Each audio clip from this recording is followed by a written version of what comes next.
At the direction of Governor Tim Walz, the National Guard is standing by, ready to respond to the storm.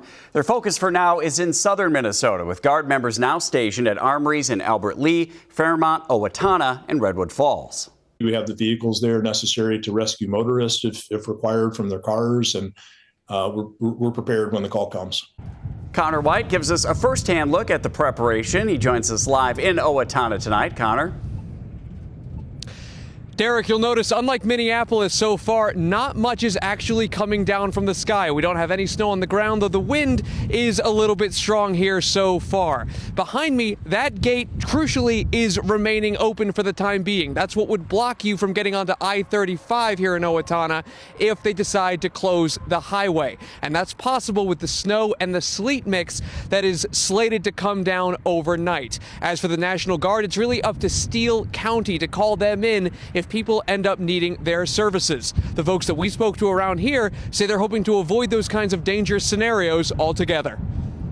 You came out before you get stuck in the house, right? A forecast dominating conversation. We don't get caught in the storm. At the Timber Lodge Steakhouse in Owatonna, loyal customers came in Saturday for a last call of sorts, with the manager making the rare decision to close Sunday. I've been here 11 years and I think we've closed like 3 times. Once they're done here, the plan is to get cozy at home. Just maybe watching TV, taking it easy. Members of the Minnesota National Guard have different plans. Right now, we're ready to go. Sergeant First Class Trevor Nelson and his fellow members are on standby at the National Guard Armory in Owatonna. If they get the nod from Steele County, they'll be out in what's called a small unit support vehicle, designed to move through the kind of snow and ice expected to blanket southern Minnesota. The goal is to get to people trapped in their cars or homes that lose power and bring them back to the armory, which operates as a warming center. When they see it, it's not usually a good day for them, but once we get them inside, it's warm. Guard members are ready in 4 spots in southern Minnesota, including Owatonna. Nelson says in recent years, they've become a go-to in severe weather. It's too easy for us to go out and do what could be very difficult for a plow truck or a fire department or ambulance.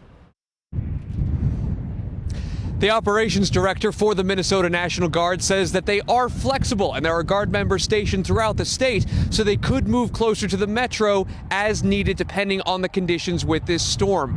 Here in Owatonna, Derek, those National Guard members we introduced you to, they're going to stay put until around 7 o'clock on Monday. They have orders to sleep at that armory to make sure they're in position if they're needed here locally. Ashley Grams is live in downtown Minneapolis. How's it going out there, Ashley?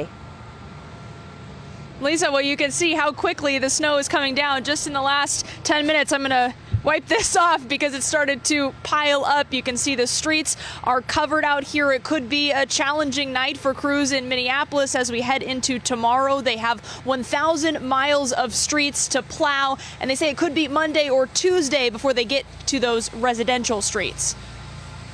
As soon as the snow starts falling, crews are already at work in the Twin Cities, snow plows starting to clear the way. For them, this is the Super Bowl. They've been preparing for this kind of snow event all year.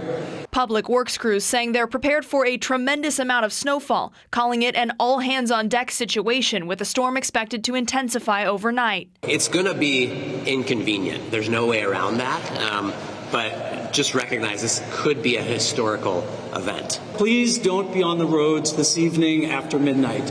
Some Minnesotans grabbed last-minute items and are planning to stay in. I just sit and watch it from my balcony and watch it come down. Though some others don't want to give in to the late-season storm. I'm just going to pretend it's spring. I declared it's spring. I'm not wearing a coat again. Both Minneapolis and St. Paul have declared snow emergencies, which go into effect on Sunday night. City crews are asking residents to move their cars off the street beforehand, offering up free parking spots at some lots around the Twin Cities. You do not want your car to get plowed in with a 17, 18-inch snow, just period. Though some are looking forward to the winter weather, hoping the forecast pans out.